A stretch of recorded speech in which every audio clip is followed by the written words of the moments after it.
Pues si te parece bien, mi querido Alberto, vamos entrando en materia con nuestra queridísima mesa, con las queridas periodistas Luisa Cantú, Daniela Pastrana, Jessica Cermeño, que ya andarán por aquí, ya andan ahí las tres asomándose, mírenlas con esa lindísima sonrisa. Mis queridísimas Daniela, Jessica, Luisa, muy buenos días, bienvenidas. Hola, hola, buenos días. Hola, buenos días.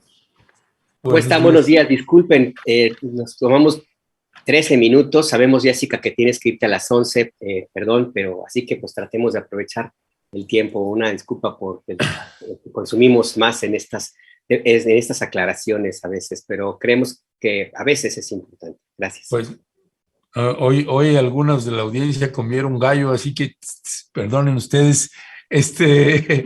Oye, pues pensando precisamente en esto que dices, Jessica Cermeño, que te vas a tener que ir a las 11, cerradito, pues si quieres entramos en materia con ese tema. A ti te tocó hacer pues una cobertura importante, mi querida Jessica, sobre esta increíble, terrible tragedia con los migrantes en los Estados Unidos, ahí en San Antonio, Texas. 51 es la cifra que tenía, no sé si ya se modificó este número o no de personas Sí, que ya son perdieron. 53. 53 que perdieron la vida. Así que, pues platícanos, Jessica, ¿qué es lo que te tocó cubrir por allá? ¿Cómo están? A todos, no, yo lo hice desde acá, lo que estamos tratando, por supuesto, es darle seguimiento pues a todos los familiares de las personas que desgraciadamente perdieron la vida, lo que primero hay que resaltar es que la mayoría son mexicanos, son 27 mexicanos reconocidos por las autoridades porque tenían algún documento en sus ropas que podían identificarlos así. Ese es en realidad el único criterio que existe en este momento y por eso ha habido algunas confusiones. Pero sí, la verdad es un caso tremendo. Hemos podido tener, gracias a toda la conferencia matutina de ayer y a la presentación que hizo el titular del Instituto Nacional de Migración sobre qué había ocurrido, pues pudimos tener algunos datos, entre ellos, pues la imagen del chofer que según el comisionado primero, después de llegar a San Antonio, fue el que abandonó, digamos, el vehículo. Y la verdad es que son detalles espantosos, como por ejemplo, según las autoridades, ya este chofer pues estaba muy drogado con metanfetaminas, que a los cuerpos de las personas fallecidas pues les habían puesto ya algo para que no oliera y no pudieran encontrarlos. Gracias a un trabajador que iba caminando por ahí fue el que dio el momento de auxilio a las autoridades, para que pudieran llegar con estos migrantes, y encontraron la caja del vehículo pues abierta un poco, es decir, ya sabían que habían fallecido y por eso se escaparon. En este momento les puedo decir que hay 4 personas detenidas, pero sin duda es algo tremendo lo que estamos viendo y por supuesto es considerada esta tragedia la peor que ha ocurrido en Estados Unidos relacionada con migrantes. Ha habido algunas parecidas, pero sin duda esta, y por la situación, porque haya tenido que pasar al menos 2 controles, 2 escáneres, que pues en realidad pasan allá en Estados Unidos más rápido que aquí, pero tendría que haberse pues detectado de alguna manera este tráfico. Y lo que deja ver esta terrible tragedia es la sofisticación de las redes de trata de personas, de migrantes de México hacia Estados Unidos, que esto ocurre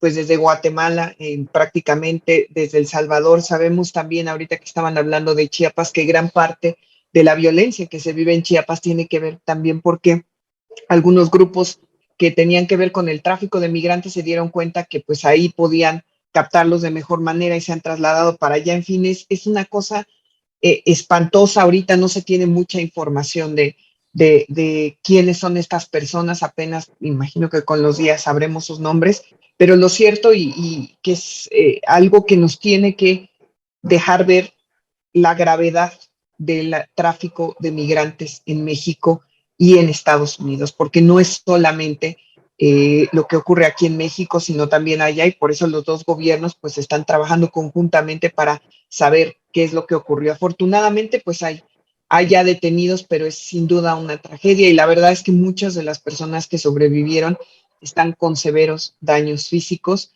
y su vida peligra. Sí. Perdón, es que tengo el micrófono acá en silencio. En realidad, atrás de todo esto que ocurrió en San Antonio, Texas, hay muchísimos elementos, Daniela, y además de las redes internacionales de tráfico de personas, el modus operandi que no ha podido ser revisado, la decisión de utilizar un cierto tipo de transporte para llevar a las personas migrantes, la concentración en casas de seguridad para de ahí hacer los traslados y todo lo que hay alrededor de eso, pues tenemos ahí un dato importante y también te quiero pedir tu opinión sobre este tema. Y es un dato importante sobre la identidad, la nacionalidad de las víctimas. Me estoy corriendo por un dato. La mayoría son mexicanos y esto corresponde básicamente a algo que es muy real y es el hecho de que los mexicanos han vuelto a formar parte grande pues, de esta ola migratoria hacia Estados Unidos. En 2011-2010 llegó a ser tasa cero la migración, se venían más o los mismos de los que se iban y ahora no, ahora hay un repunte importante y sobre eso también quisiera tu reflexión. En 2021, pues en lo que va de octubre, para irme a este dato, el CBP, que es la patrulla fronteriza, el área de aduanas, protección fronteriza de Estados Unidos, ha detenido a 1.440.414 personas migrantes, de los cuales el 36% son mexicanos. Es un dato relevante que nos llama mucho la atención de las causas de por qué están de nuevo de regreso masivamente a Estados Unidos. ¿Qué opinas tú de toda esta situación que se vivió allá en San Antonio, Daniela? Sí, pues sí, son varias cosas. Una, de estos datos que das, los últimos, y de un tema relevante que es nuevamente los mexicanos yendo hacia Estados Unidos, algo que ya no estaba ocurriendo, como bien dices, y que pues es una derivación de los efectos que hemos tenido en todos los países de la pandemia. Digo, no fue nada más, o sea, estas olas nuevas que se están viendo que nunca se detuvieron, eso hay que decirlo. La migración de personas por la vía de las no documentadas, pues, no se detuvo en ninguno de los años de la pandemia en ningún país, aunque sí disminuyó, y entonces, bueno, ahorita están en unas circunstancias, es lo que platicábamos hace una semana de las condiciones en las que han estado muchos países acá de Sudamérica, pero en general en el mundo, porque pues ya vimos lo que pasó también en Melilla, ¿no? O sea, en España, o sea, esta situaciones económicas críticas que ha dejado la pandemia, y que son los otros saldos de los que poco se habla, que no son solo los muertos directamente por COVID, sino los indirectamente, los que tienen hambre, pues están movilizando a las personas de esta forma enorme. Y el tema es que tampoco hay unas respuestas articuladas de los países más que los cercos militares. Es un fenómeno que ocurre en América, en Europa y en todos lados. Los cercos de los países receptores o los países de tránsito o los países seguros, tercer país seguro, que dicen que no son como México. Ese es un punto central, ¿no? El otro es pues lo que decía Jessica, no hay forma de que no podamos pensar en 53 personas migrantes muertas en un tráiler sin recordar los 72 migrantes de San Fernando, Tamaulipas, en 2010 en México, y desde entonces hemos estado documentando una y otra vez que mientras se hacen estos cercos, estos cierres y estos tapones de fronteras, lo único que se consigue en realidad es que los migrantes, las personas migrantes busquen caminos cada vez más inseguros, más peligrosos y más riesgosos para llegar, porque no se van a detener, la migración no se puede detener porque hay problemas en los países de origen, hay hambre y hay unas condiciones peores. Entonces, van a seguir saliendo y van a buscar cada vez situaciones o condiciones de tránsito más riesgosas, y lo que se fortalece son estas redes de trata de personas, de tráfico de personas, que son pues las que están desde entonces controlando los accesos, controlando las casas de seguridad, controlando, pues ahí está el reportaje que hicimos de las carreteras de la muerte de Tamaulipas, como nunca jamás podíamos ver a migrantes en la calle en Tamaulipas. En el momento en que entrábamos a Tamaulipas ya nos desaparecían de la calle, pero sabíamos que ahí estaban, y toda la gente y hasta los propios militares nos lo referían y nos decían, ¿cómo llegaron hasta acá? Pues como debería llegar cualquier persona en un país libre, ¿no? En un país de tránsito libre, pero no, la sorpresa era que pudiéramos llegar a lugares a los que pues no llega nadie, se supone, pero sí llegan estas tratas y pues con esas condiciones.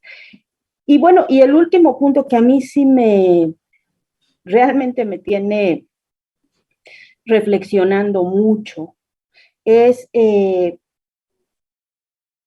yo no imaginé que íbamos a ver algún día una escena así en Estados Unidos. O sea, eso habla de los controles, se ha hablado mucho, yo por eso les comentaba, hablemos de lo caso Estados Unidos, porque la regresión esta de la ley de la Suprema Corte a un derecho constitucional que era lo del aborto, porque la falta de influencia o la caída de influencia de Estados Unidos en el tema de Latinoamérica, tener estas escenas de pronto ahora en el país que se supone que tiene todo controlado y que tiene todas las investigaciones bien hechas, no como nosotros que siempre tenemos todo mal investigado. Es realmente para mí un tema de sorpresa, es un tema que estábamos tan acostumbrados a que siempre las cosas malas ocurrían de este lado de la frontera y cruzabas al otro lado de la frontera y tenías, ¿no?, una persona muerta en El Paso, mientras en México teníamos 8,000 por día en Ciudad Juárez en 2011, que verlo ahorita sí me parece que es una señal de que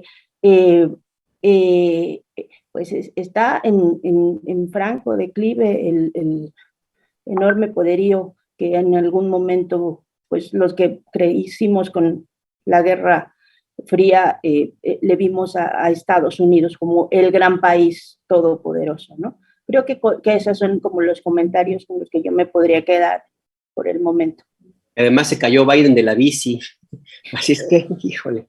Bueno, esa sí fue, esa no, yo creo que uno no debe reírse y no es políticamente correcto hacerlo, pero pues es que está muy simpático, la verdad, o sea, dices, ya, no le sale una, no le sale una. Ya, pues sí, pues por un lado está esa caída ahí de Biden, pero tremendo, mi querida Luisa Cantú, lo de los migrantes y que pues necesariamente como medio de comunicación, incluso medios de comunicación, pues estamos tratando de darle las dimensiones que tiene una situación de esta naturaleza, pues 29 mexicanos, 14 hondureños, 7 de Guatemala, 2 de El Salvador y 1 que todavía está por identificarse, son los datos que se están manejando. Y yo me quiero detener en esto que señala ahorita al final Daniela Pastrana, en donde pues el papel del ICE, de las autoridades migratorias en los Estados Unidos, porque aquí estamos hablando de migrantes, pero no estamos hablando de armas, por ejemplo, por poner otro ejemplo, o de narcotráfico. O sea, si puede pasar camiones con 60 y tantas personas dentro de un autobús y no son identificadas con toda la tecnología y sabemos lo que uno pasa, y más con fronteras como la de Nuevo Laredo y Laredo, y quienes la hemos pasado varias veces, pues la entendemos bien.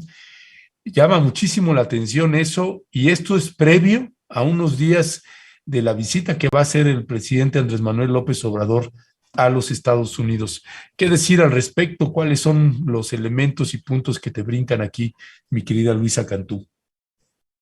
Pues esto que decía Jessica de la complejización, o más bien lo complejo que es seguir las redes, pensando en esta primera imagen que compartió sin querer el canciller, bueno, no sin querer, que compartió el canciller y que después borró con una identificación de una mujer de Chiapas, que después resultó ser una mujer que estaba en su casa en Chiapas, ¿no? Y que su identificación había sido robada en Tapachula y ahora estaba allá, ¿no? En San Antonio, Texas. Entonces, digo, desde ahí podemos ver que el robo de identificaciones también sirve en estas redes de trata, ¿no? Entonces, digamos que la ruta completa es pues sí, compleja de seguir. Ahora que decías esto de la porosidad de la frontera, hace poco escuchaba una entrevista que dio Horacio Duarte a Jesús Esquivel, en la que justo le describía los sensores de calor y todas las herramientas tecnológicas que tienen, que efectivamente nos hace pensar que es prácticamente imposible que algo se escape de manera accidental, ¿no? Entonces, por supuesto que eso es parte de la discusión. Pero viendo el panorama como mucho más amplio, y ahora que decías que a Biden no da una, justo ahorita voy viendo noticias de que le acaban de dar una, y parece que la Corte Suprema de Estados Unidos le acaba de dar la razón en esta pelea que tenía con las autoridades de Texas sobre el programa Quédate en México.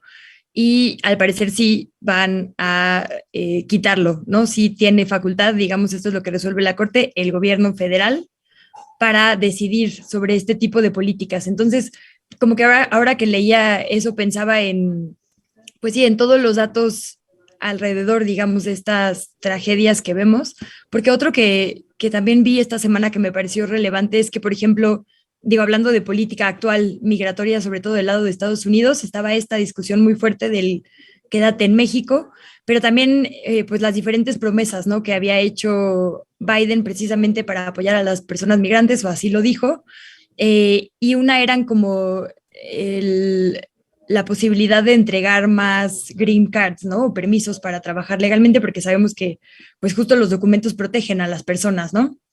Y entre a ver, aquí tengo el dato exacto, el segundo cuarto, o sea, la segunda, digamos, mitad del año del 2020, se estaban dando 240,000 visas de trabajo, ¿no? Y bajó a 79,000 entre enero y marzo del año que siguió.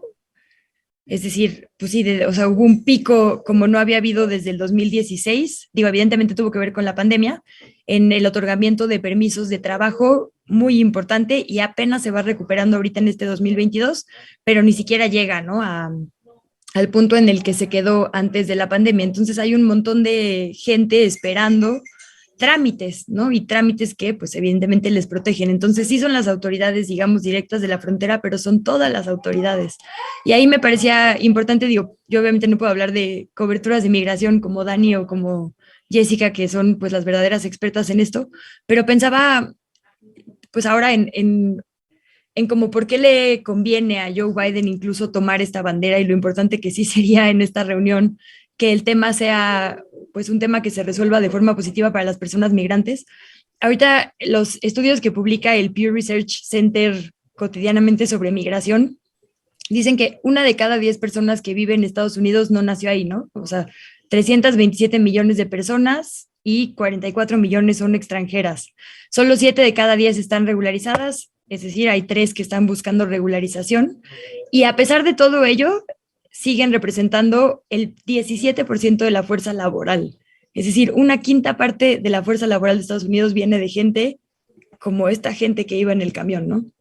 Y además de ello, aportan a Estados Unidos 11.6 billones de dólares en impuestos, 211 billones de pesos, y consumen en alimentos, ropa, transporte, pagan renta, pero sin que tengan el derecho, puesto que no tienen los documentos, a servicios públicos, escuelas, hospitales y demás, ¿no? Es decir, es gente que solo llega a aportar y que no le cuesta nada a esa nación.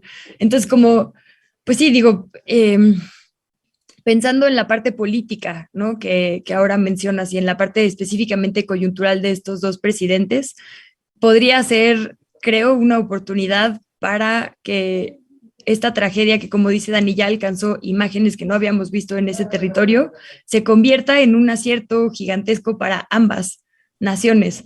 Y los datos lo dicen así: las personas migrantes no migran porque quieren, y además siempre traen mejores cosas a los espacios en los que llegan. Creo que esto también tendría que ser un llamado para todas las personas, pues a ser mucho más solidarias y mucho más presentes en este acompañamiento, porque la verdad es que solo hablamos de esto en los momentos en los que hay imágenes horribles, pero el resto del tiempo estamos viendo, digo yo, en la esquina de Churubusco, de donde vivo, siempre hay unas personas migrantes pidiendo dinero, por ejemplo, ¿no? Es decir, ya están todo el tiempo en nuestra cotidianidad. La ruta pasa frente a nuestros ojos sin que como que apoyemos la resolución o la protección, ¿no? Entonces, pues creo que tendría que ser ya, ahora sí, una gran llamada de atención para las personas en este país, de que no podemos seguir cerrando los ojos, ¿no? Ante esta situación.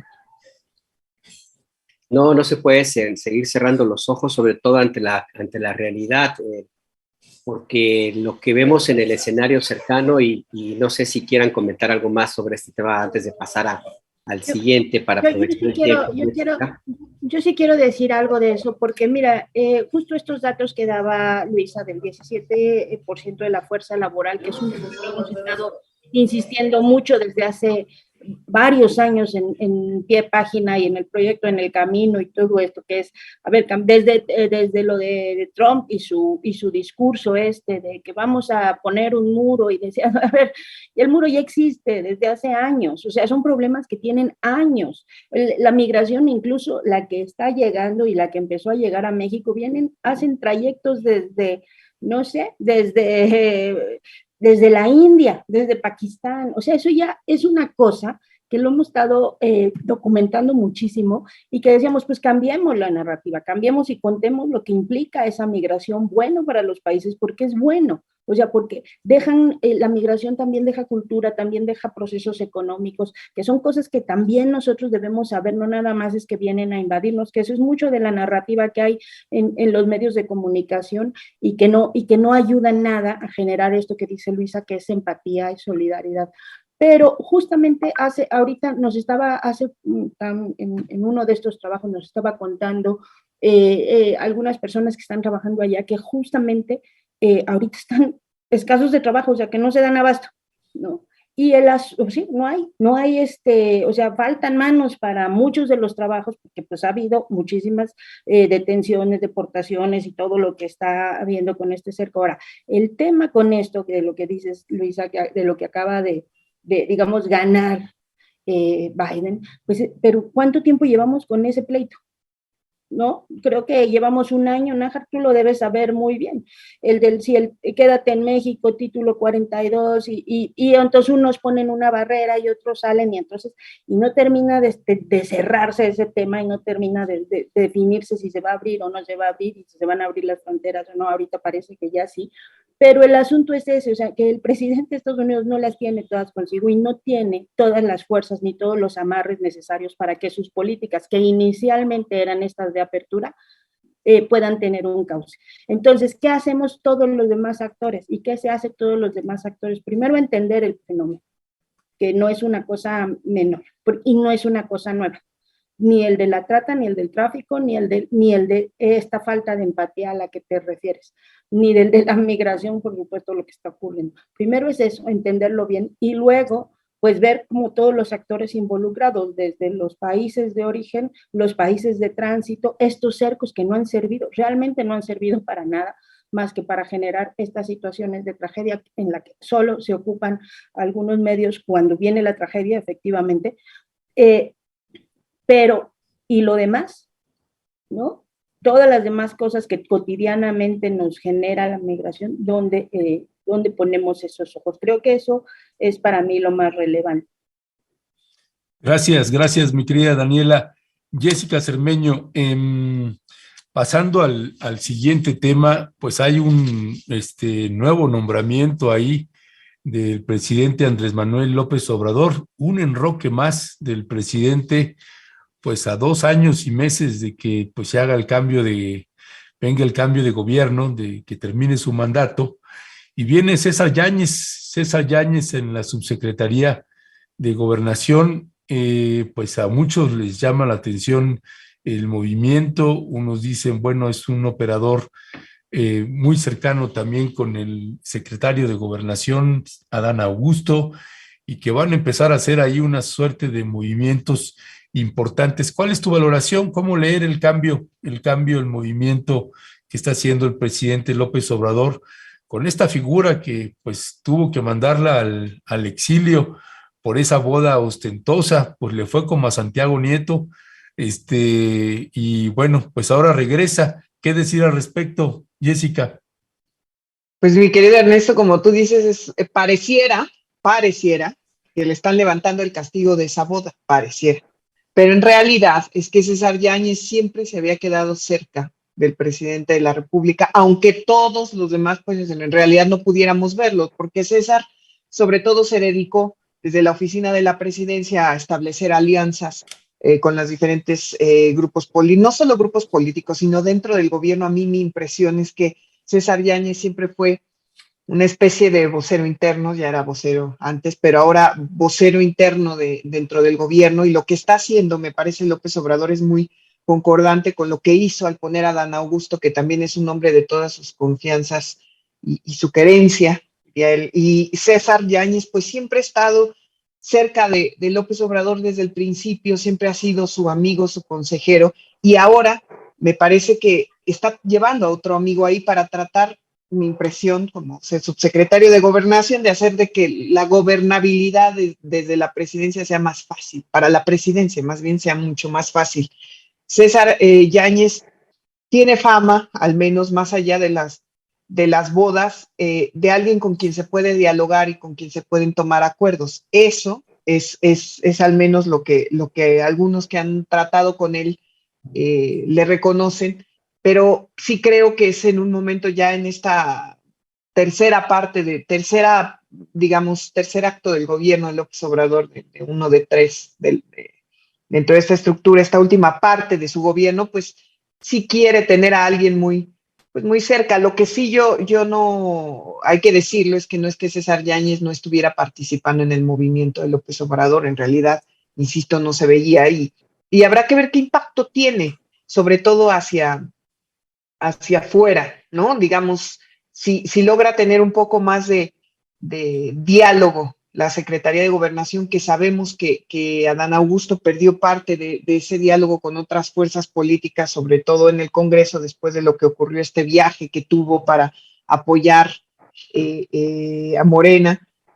Quizá lo están viendo por ahí, porque sí siento, por lo menos en los mensajes que ha dado el presidente en algunas mañaneras sobre la actividad legislativa, que él todavía tiene interés en poner varias reformas en marcha, y que así como la oposición ha planteado que no va a aprobar nada y que prácticamente están en huelga, pues que quizá están buscando pues un poco destapar o hacer que eso vaya mejor. Digo, yo creo que es entendible, y que, insisto, pues es una manera de decirle a López Obrador ahorita, de López Obrador, ahorita necesito en el gobierno gente de toda mi confianza. Y nada más digo algo más de migración, porque preguntaban en el chat que si entonces también había una red de tráfico en Estados Unidos. Por supuesto, entre los detenidos hay 2 mexicanos que estaban armados, que son indocumentados, no tenían en regla los papeles allá, y estaban armados en Estados Unidos. Entonces te deja ver cómo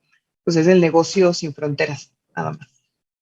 Es que hay que, para cerrar esta parte que dices tú, Jessica, no se entiende el tráfico de personas sin la participación de estadounidenses, como no se entiende el tráfico de armas, ni de drogas, ni de dinero. Y recuerden, las operaciones se hacen en dólares, y los que reciben y garantizan el cruce y el paso en las rutas VIP, pues son agentes de aduanas de Estados Unidos. Hay investigaciones sobre eso, hay incluso sitios en los cuales se sabe que son los sitios de cruce VIP de frontera, de que pasan los VIP, pues los que vienen, que pagan de $10,000 a $50,000 el viaje, y que viajan en avión con pasaporte falso y todas las comodidades.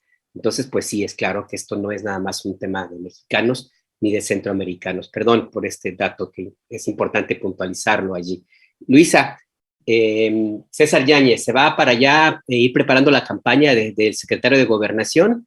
Ya lo vemos con el próximo vocero, el que va a estar ahí en las mañaneras a partir de 2024. ¿Tú cómo ves? Pues mira, la lectura que más he visto es justo esa, que más que una movida del presidente López Obrador es una movida de Adán Augusto. Y es curioso porque, pues precisamente ayer dio una entrevista a La Jornada, ¿no? En la que además incluso admite que él no va por ahí dando entrevistas, y menos a medios impresos, pero que ya sentía que era momento. Y bueno, creo que ese mismo sentir es lo que hizo que jalara ahora a César Yáñez a este proceso.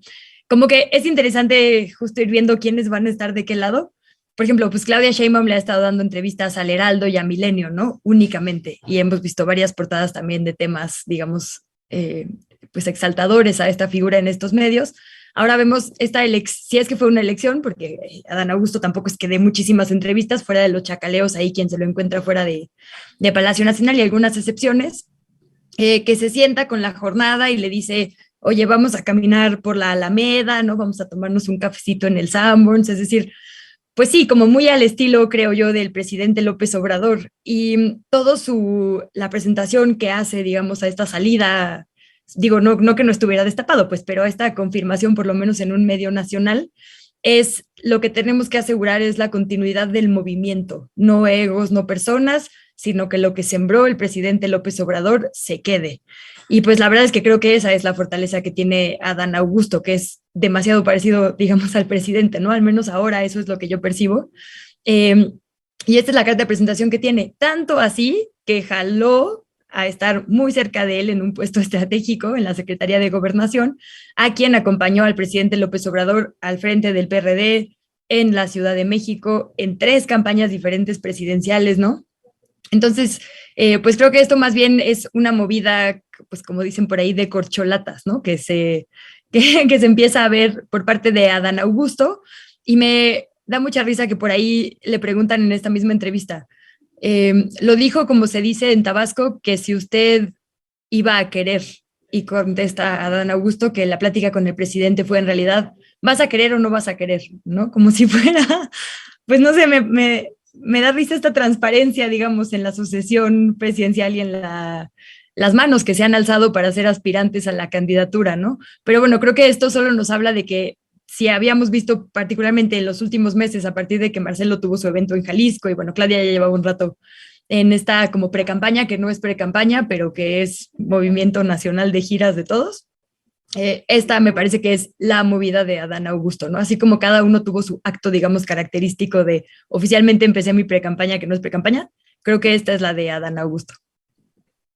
Gracias, mi querida Luisa. ¿Estás de acuerdo con lo que están planteando aquí, Luisa, mi querida Daniela Pastrana? Pues es el juego también de Adán Augusto. Yo nada más quiero añadir como comentario que, bueno, por lo menos me consuela escuchar que la Sheinbaum pues le da solo entrevista a esos dos, o sea que a ustedes también los ha bateado, mi querida Luisa, porque sí, pues a nosotros también ya no nos da entrevista, nos aceptó una y no le fue nada mal, no se debería de quejar y no, pero después de ahí ya tiene un año que no nos han querido dar entrevista. En fin, pues cada quien sus estrategias y demás. Pues después de la queja, después de la queja pública, transparente, como dice Luisa, como hablamos como tabasqueños, pues bueno, Luis, mi querida Daniela Pastrana, ¿qué decir de este cambio, de este movimiento? Digo, es un cambio de una subsecretaría de gobernación, no es cualquier cambio y evidentemente, pues querría hacer este movimiento o no Adán Augusto, pero vaya que si necesita la venia del presidente Andrés Manuel López Obrador para hacer un movimiento de esta naturaleza, teniendo el antecedente que hay con César Yáñez, con esa fastuosa boda como la de Santiago Nieto. ¿Qué decir al respecto, Luisa? Digo, Daniela.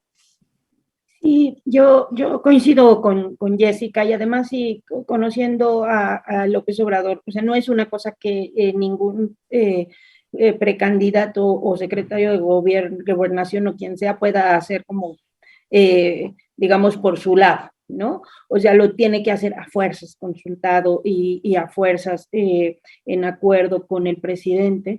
Y creo que hay algo que no debemos olvidar, que es un poco que esa área tiene que ver con la relación con las iglesias. En una semana también en la que no fue muy bueno la relación con el tema de las iglesias, bueno, estuvo el tema de los jesuitas que fue duro, pues, o sea, porque por quiénes son, por el trabajo que han hecho, por las implicaciones internacionales que tuvo, por el tema también de los comentarios del Papa Francisco, y luego el comunicado de la comunidad judía, o sea, toda una serie de cosas que están en la mesa.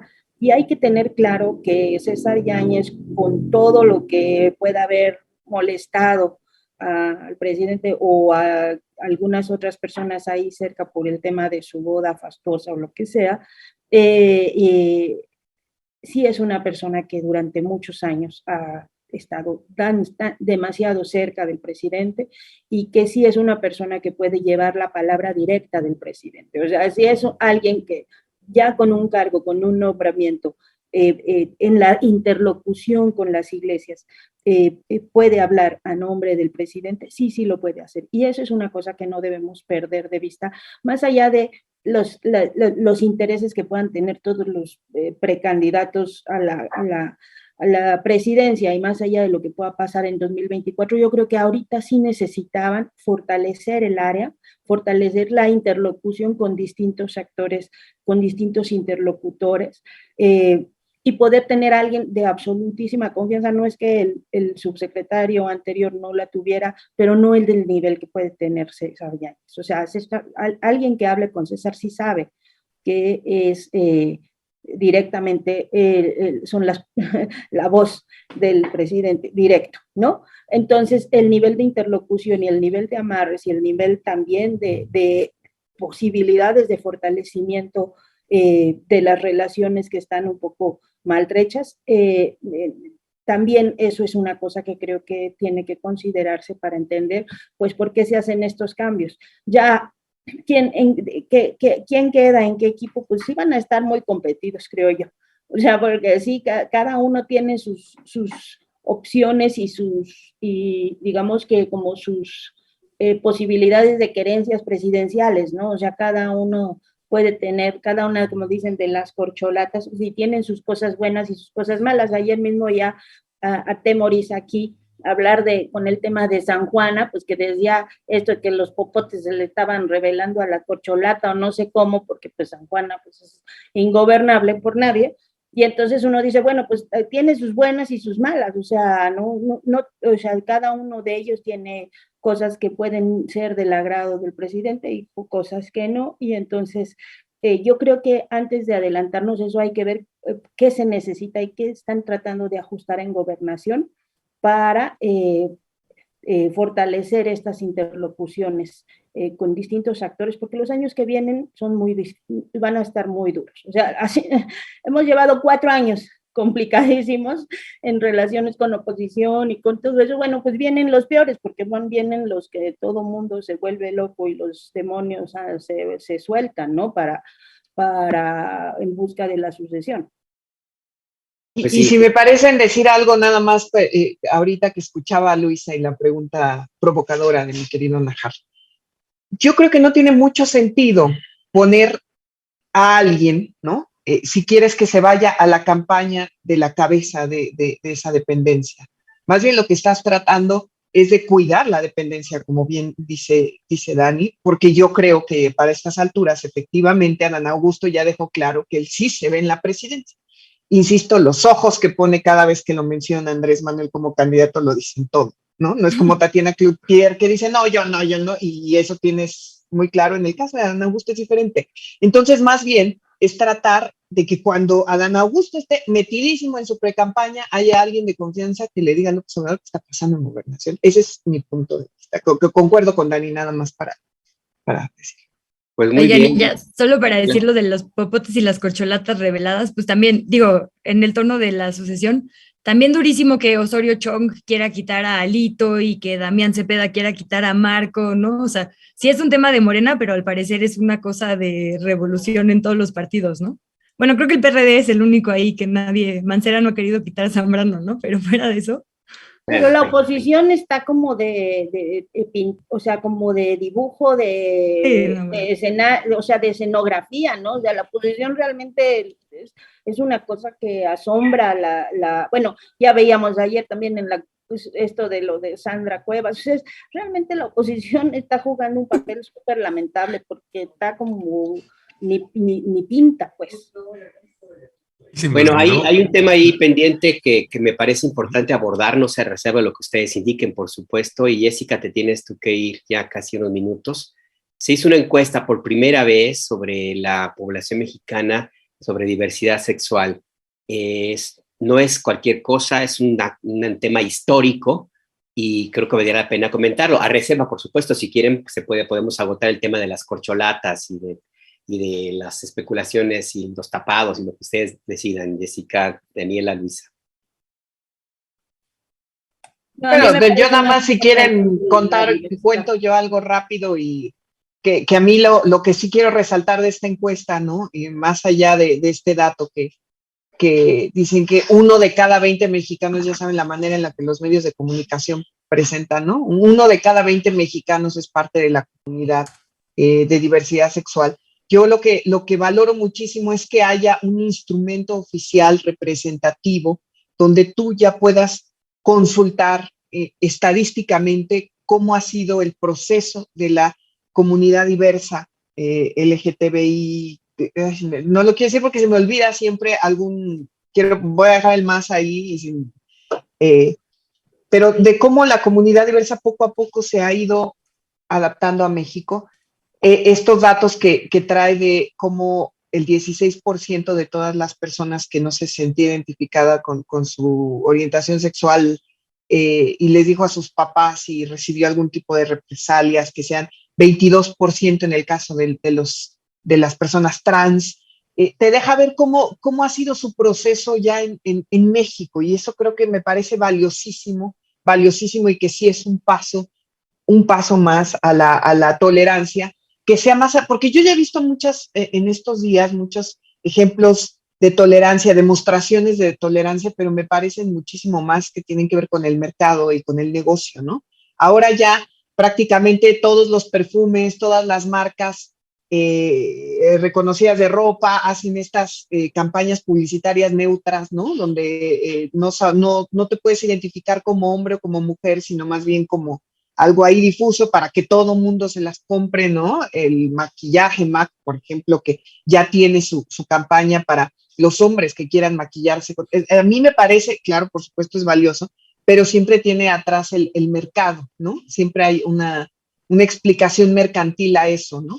Pero que ahora tengamos una encuesta oficial con más detalles sobre la comunidad, insisto, es un paso valiosísimo y lo celebro mucho. Y ya dejo a las expertas porque en eso sí yo sé que van a contar cosas mucho más específicas de la encuesta. Gracias, mi querida Jessica Cermeño. Bueno, y hace rato les iba a comentar, qué bueno que mencionaste ahí a Sandra Cuevas, se me había olvidado enviar el video, lo vamos a dejar para el final porque es una perla, Sandra Cuevas, todo lo que dice, yo realmente me he reído muchísimo con ese video. Pero bueno, atendiendo al tema que estamos hablando ahorita, mi querida Luisa Cantú, dime, por primera vez en México el INEGI hace este conteo, 5 millones de personas identificadas como comunidad LGTB, de las que se lograron identificar, seguramente el número es mayor, porque siempre a la hora de la consulta es difícil, mucha gente todavía no se atreve a hacerlo público. Pero ¿qué decir sobre esta cifra? Además de esto que comparto con Jessica Cermeño, el capital pues no va a perder oportunidad, y vaya que en todas las plazas públicas, pues todos los letreros de diversidad sexual, etcétera, etcétera, es el big business actualmente también, mi querida Luisa Cantú. Sí, pues yo también comparto con Jessica lo pues importante y aplaudible que es que tengamos esta encuesta. Es histórico en México, pero también es histórico en general. México es pionero en este tipo de levantamiento de datos, entonces también creo que ahí, lo que he visto en la mayoría de los análisis es agradecimiento, porque de hecho no hay documentos de este tipo que abunden en el mundo. Y entrando, además de este dato, porque sí, 5 millones de personas, pero como decía Jessica, 1 de cada 20, ¿no? Pertenecen o se asumen como población LGBT+, lo voy a poner como en la encuesta, como bien dice Jessica, para no excluir a nadie. Y creo que nos arroja un montón de cosas que tendrían que ser consideradas para el diseño de la política pública a partir de ahora. A mí me llamó la atención, por ejemplo, con los cruces de edad. Se identificó la orientación sexual LGBT+ antes de cumplir los 7 años para el 43.4%. Antes de los 7 años, casi la mitad de las personas que se identifican como LGBT ya sabían que lo eran. Y un dato todavía más importante, sobre todo para la discusión actual, es que el 62.4% de las personas trans también lo supo antes de los 7 años. Y este dato me parece fundamental, y me parece fundamental tener como la estadística exacta, porque hubo mucha discusión con esta ley de las infancias trans. Y creo que pues esto justo nos arroja mucha luz, ¿no? Sobre si efectivamente es importante que en la ley se reconozca el derecho a que una niña o un niño se pueda llamar y reconocer conforme al sexo con el que se percibe, al género con el que se percibe. Entonces, creo que aquí va a haber discusiones secundarias muy importantes y también sobre pues, las clases de sexualidad que tenemos en la primaria y en la secundaria, si esto es un proceso que viven las personas a tan temprana edad, porque la gran mayoría de toda la población LGBT lo detectó, insisto, antes de los 7 años. También otro dato que me pareció importante es que hay un montón de como conversaciones respecto a la diversidad de nuestro país que creo están no invisibilizadas del todo, pero sí secundarias. Por ejemplo, me llamó mucho la atención que de toda esta población encuestada, el 51.7% se considera bisexual, y el tema bisexual es uno que como que rara vez está en la agenda de discusión. Y otro 11% orientación pansexual, demisexual, asexual, también como todo otro tipo de orientaciones de las que pues no estamos hablando casi nunca, ¿no? Otro tema que también me parece invisibilizado, y esto se lo escuché a Ana Francis Moore el día justo de la marcha, es que la mayoría de las personas trans transicionaron de mujer a hombre. De las 900,000 personas, 520,000 eran mujeres que pasaron a ser, que ahora son hombres, ¿no? Y esto me parece importante porque creo que tampoco es un asunto que esté en la discusión. Ajá, creo que hay muchas más activistas, por lo menos públicas, que eran hombres y hoy son mujeres, que en el sentido contrario, ¿no? Y esto también como que son, creo que asuntos que en datos son un montón y no en la conversación. Oye, Luis, Entonces, permíteme nada más. De 900,000, 520,000 fue de mujer a hombre. Eran mujeres al nacer, sí, correcto. Oh, wow. 908.6 mil personas se reconocen con una identidad de género trans. Ajá, 520.5 mil eran mujeres al nacer y 388,000 eran hombres. No, sí, me sorprende muchísimo. Sí, esto, además lo dejo ahí, es de una nota que lo estoy sacando de una como cruce de datos que hizo Serendipia Data. La nota se llama Población LGBT más en México llega a 5 millones, es tal cual la nota, pero hicieron ahí varios cruces e intersecciones muy interesantes. Y sí, a mí también me llamó la atención, como que creo que hay un montón de información que en general pues no teníamos, digamos, presente, ¿no? Para analizar.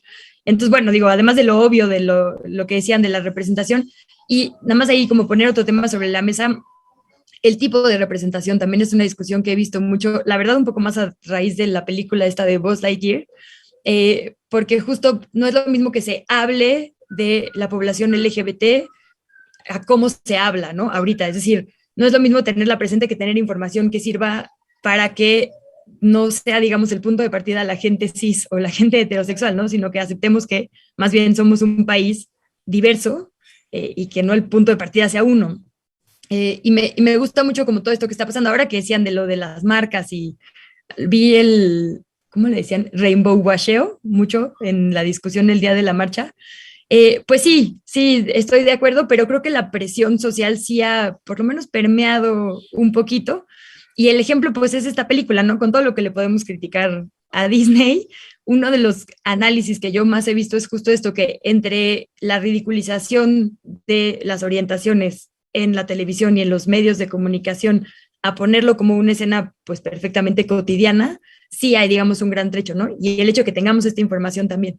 Y pues ya solo cerraría con que me dio pues mucho sentimiento y como mucha, pues sí, una emoción muy linda, que el día que salió la encuesta, la Indiseg, vi por ahí un tuit de una persona que decía como, buenas noches al resto de las 900,000 personas trans que también hay en México. Como, pues sí, qué importante saber que las personas que creo que por mucho tiempo han sido discriminadas y aisladas tengan la posibilidad de compartir, digamos, esta información y saber que hay un montón de personas más en la misma lucha y en el mismo activismo, y que pues les vamos a acompañar, ¿no? Y que la política pública también tendría que avanzar para allá. Es justamente parte de lo que se ha planteado después de que se dieron a conocer estos datos y que incluimos en una nota publicada en pie de página, Daniela Pastrana, justamente esa sorpresa de algún analista que decía, bueno, es difícil creer que estamos en 2022 y apenas se están haciendo las preguntas de cuántas personas que no son heterosexuales viven en México.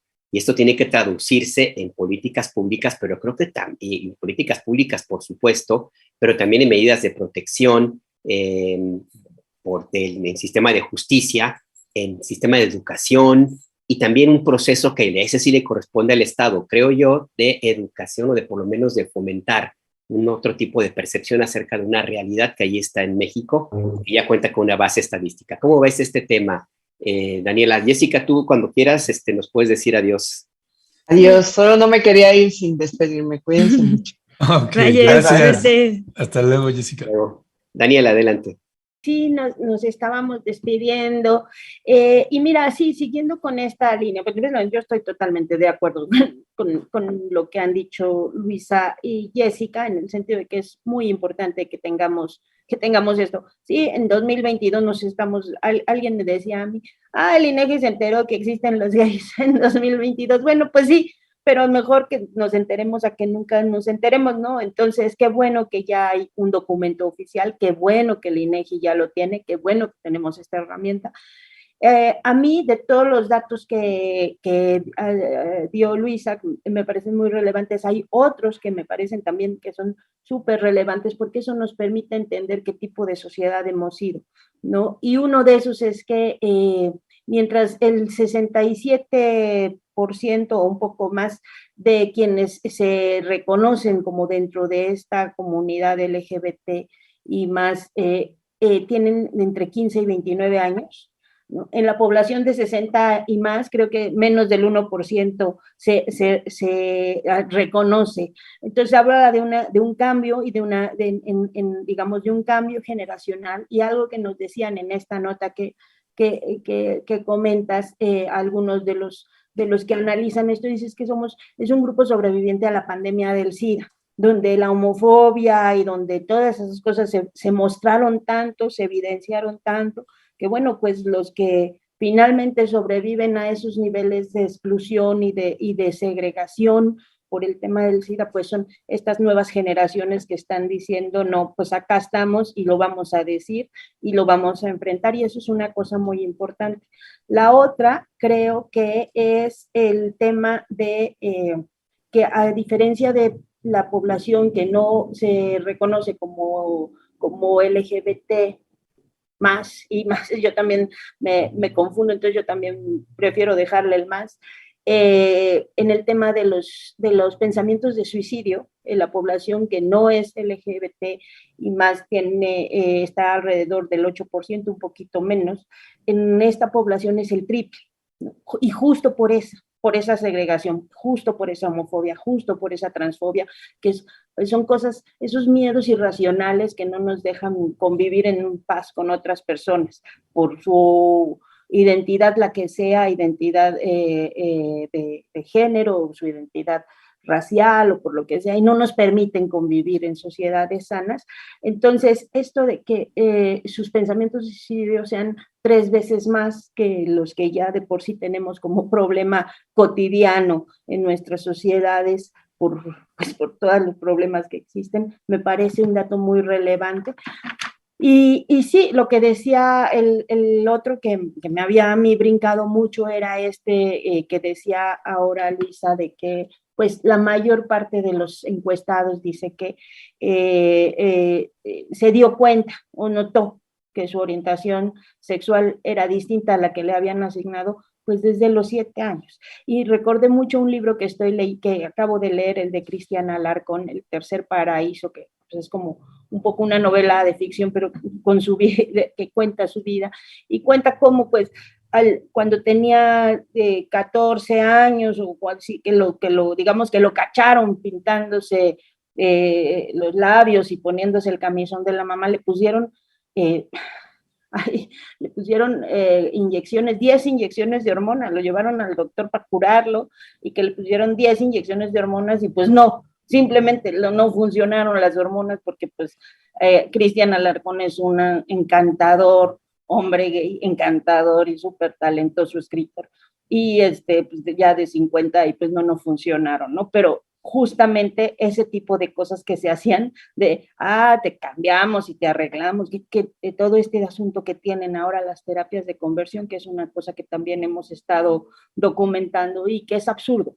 O sea, que es absurdo, es como uno viva su vida y vivamos y dejemos que la gente viva con la identidad que se sienta más cómoda y aprendamos a vernos como seres humanos. Creo que eso es fundamental y eso es la parte que nos hace importante de esta encuesta y de todos los datos que nos va arrojando, y que ojalá de ahí se tomen en cuenta para legislaciones, para políticas públicas, pero sobre todo para la educación que debe tener la sociedad y que debemos tener todos, y reaprendernos en esta forma, pues insisto yo, de convivencia con otros seres humanos, que no nos haga sentir que somos más o menos porque tenemos la piel de un color, la estatura de una forma, la orientación, la identidad sexual o de género, de la que sea, ¿no? O sea, no somos más o menos por haber nacido en un lugar y en un contexto específico.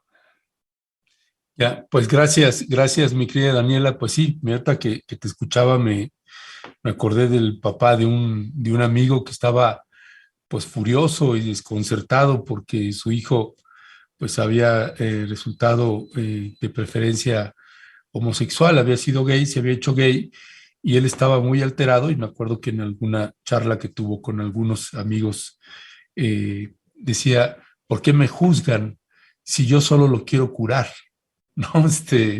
Pues nada más con un planteamiento de esa naturaleza, pues te das cuenta de todo lo que hay que remar contracorriente tremendamente para quitar mentalidades de esa naturaleza que tienen un origen que ahorita no vamos a desarrollar. Mi queridísima Oye, pero ahí Daniel, rapidísimo, sí, nada más decir, esto de la educación, es que justo pues tampoco es que haya nacido con esas malas ideas o mal entendimiento, ¿no? Los medios de comunicación masivos, todos, o sea, sí, los periódicos, digamos, pero las películas, ¿no? El teatro, digamos, pues solo han reforzado estereotipos terribles, ¿no? Y discriminación. Entonces también, justo por eso, pues es importante también los pequeños cambios que vemos, digo, no las marcas que solo lo hacen por beneficio, pero sí que haya un cambio en cómo contamos las historias. Un poco lo mismo que decíamos hace rato sobre las personas migrantes, porque la gente que le asusta lo que es diferente o que no lo entiende o que le causa, pues también es algo generado, no es algo que se impuso. Y esto de los cambios generacionales, creo que también por eso es muy valioso como este análisis que nos dio Daniela. Efectivamente, es un asunto de vida o muerte para muchas personas, ¿no? Entonces, no entiendo lo que dices de no analizar la educación, pero sí es, digamos, la raíz, por qué se nos educó así y qué tenemos que hacer ahora para educar distinto, ¿no? Perdón, ya nada más quería como hacer énfasis en eso que decías. No, es que la educación es el fundamento, ¿no? Y esta encuesta del INEGI, no hay que olvidar, es de los 15 años para arriba. Sí. Falta para abajo, que ahí es todo el tema hablando de educación. Perdón, Daniel, ibas a comentar algo. No, yo solo quiero aprovechar para hacer el anuncio y el comercial de que, hablando de educación, justamente hoy no se les vaya a olvidar que en la noche tenemos la tertuliana, que es sobre para hablar de la filosofía para qué, hablando de esta importantísima función que puede tener la educación con el tema que traemos y que traen ahora, el tema de la educación filosófica, y para qué nos hacemos esas preguntas que a veces parecen como tan abstractas, tan conceptuales, tan poco prácticas en la vida, pero que nos ayudan a ir entendiendo y a ir desmenuzando todos estos problemas cotidianos. Entonces yo dije, bueno, antes de irnos, sí quiero hacer el comercial para los que todavía no hacen la reservación, pues que vayan, ¿no? Y que vayan a la plática, a la charla, a la que quieran a ver y a que pensemos todas juntas, digo, sobre qué tipo de educación necesitamos, qué tipo de referencias, qué tipo de sociedades queremos construir. Ahorita que está todo en el caos, pues tenemos la oportunidad de tratar de, ahora sí que orientar las sociedades hacia lo que pudiera ayudarnos a salir de estos hoyos. Entonces, bueno, aprovechando que hablamos de la educación, vamos a hablar ahí de la educación y de la educación filosófica. Hoy, 30 de junio, a las 7 de la noche, le esperamos ahí en el Tierra Adentro, donde va a ser la tertuliana, y en el caso de que su geografía o sus ocupaciones no se lo permitan, pues puede verlo a través de las redes de ustedes. Daniela, ¿en dónde lo van a transmitir? Sí, en Facebook y en YouTube. Ahí está. Facebook y YouTube de pie de página. Pues ahí estaremos. Gracias, Luisa. Gracias, Daniela. Un abrazo. Gracias. Un abrazo. Bye. Nos vemos. Luego, cuídense.